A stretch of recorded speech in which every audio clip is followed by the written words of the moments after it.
And now it's time to Ask Yondy. Ask Yondy. Ask Yondy. Ask Yondy some ninja shit. Hey guys, welcome to Ask Yondy Some Ninja Shit. I am Yondy from Konoha Corner, and a lot of you have heard my voice, and now you've seen my face. Anyway, this is the segment on Konoha Corner where you send in your questions about the wonderful world of ninja that you just absolutely have to have answered, and I do my absolute best, but I promise you that I'm not alone. I have a folder that I gather all of the ninja facts from the Library of Congress that we do have at Konoha, and I put them in my CNS folder.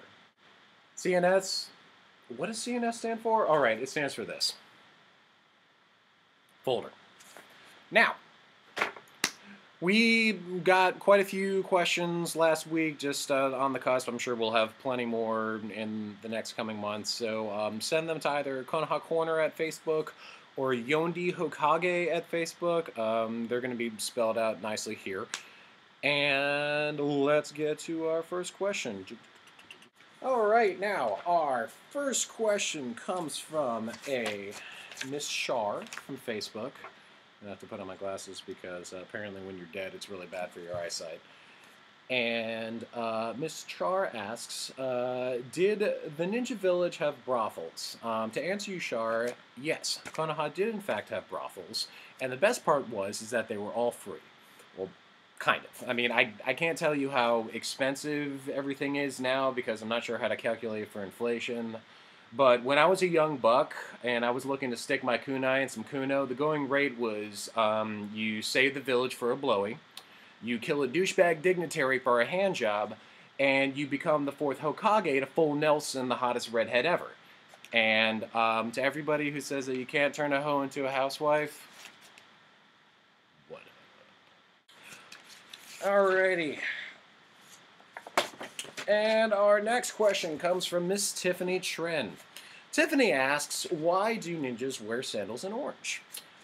Just to clarify, Tiffany, all ninjas do not wear sandals in orange. Well, all ninjas do wear sandals, but they don't all wear orange. Only the best ones with the best dads wear orange.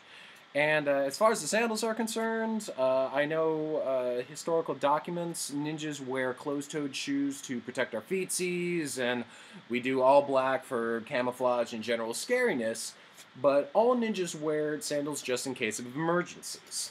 I know you might stub one of your lower digits if they're getting some air, but freeing up the toesies actually guarantees access to a special emergency technique that all ninjas are taught since birth. Getting into details here. You can't tell this to anybody, Tiffany, okay? Please. It's my balls. As a last resort, a ninja uses every strategy to make sure a foot connects with the enemy's genitals. At a split second of impact, the ninja uses its toes to hit certain points to make its victim's gonads explode from the inside. And that's girls too. The technique is called the five-phalanged Grom Bomb, and this technique, along with walking on water, was passed down from the very first ninja ever. Jesus. And our third question comes from Mr. Daniel from Facebook, and Daniel asks, can a ninja purple? Now, Daniel, I gotta warn you, I went through a lot of documents looking for actually what purple means in the ninja universe, but I found it, and I'm pretty sure I have an answer for you, so just bear with me. A ninja can most definitely purple, because everyone purples. Why should a ninja be any different? We generally keep our purples in private, and every ninja purples in their own way. Some ninjas purple in a sock. Other times ninjas purple on each other. But the best ninja can purple without knowing. Do you know why?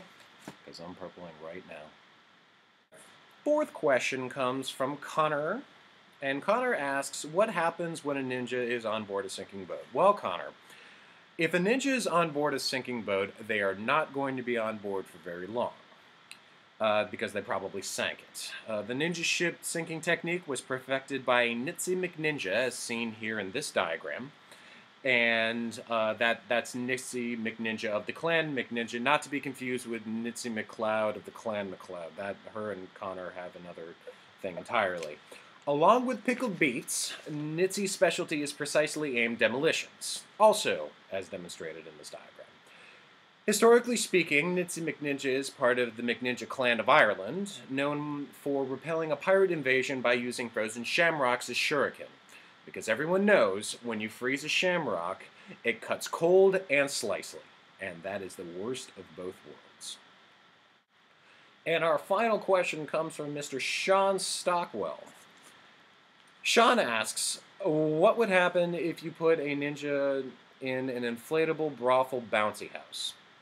Now, I thought this was very appropriate because we had already talked about brothels in general, and, Sean really went in his own direction with it there. Sean, I've got some bad news for you.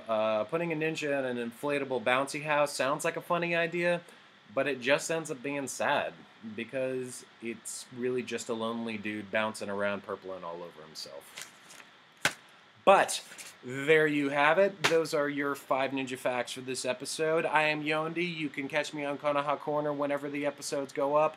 And if you have any ninja fact, or really anything fact that you want answered, make sure to go to Yondy Hokage on Facebook, or go to Konoha Corner's website, or even Konoha Corner on Facebook, and I'll be happy to take it. And if you're one of the lucky 5, then I'll get to you that week. And if you're not, then you're going to be first up for next week.